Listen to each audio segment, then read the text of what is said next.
তিলোত্তমা একের পর এক শুট আউটের ঘটনা। টালিগঞ্জ, লেক গার্ডেন্স, মির্জাগালি স্ট্রিট, একের পর এক এলাকায় গুলিকাণ্ড। প্রশ্নের মুখে নিরাপত্তা। এই প্রসঙ্গে কি বললেন কলকাতার মহানাগরিক, শুনে নেব।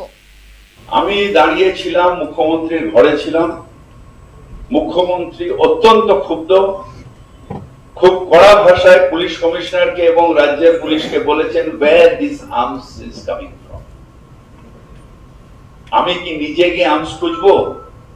তোমাদের নেটওয়ার্ক কেন নেই? বর্ডার গুলোর মধ্যে দিয়ে কেন আসছে? আর অদ্ভুত একটা জিনিস, যারা গুলি চালাচ্ছে, যারা ডাকাতি করছে, সব ক্রস বর্ডার।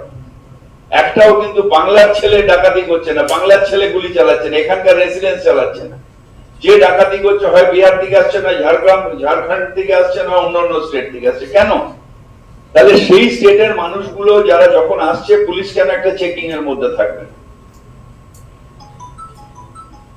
আপনি টালিগঞ্জ কেন ভাবছেন? আমরাও তো ফ্যামিলি নিয়ে থাকি।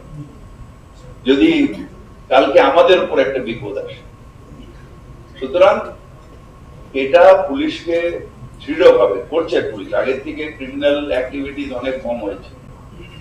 আমি একটা অদ্ভুত জিনিস, আমাকে কোর্টে একজন লয়ার, আমার বন্ধু, সে বলে যেভাবে এখন ক্রাইম বন্ধ হয়ে গেছে, ডাকাতি নেই, চুরি নেই, ইয়ে নেই, এটা আমাদের না খেয়ে মরতে হবে এই আলিপুরপুর। কিন্তু একটাও যাতে না হয় সেটাও দেখা পুলিশের দায়িত্ব, এবং মুখ্যমন্ত্রী এই ব্যাপারে অত্যন্ত কঠোর।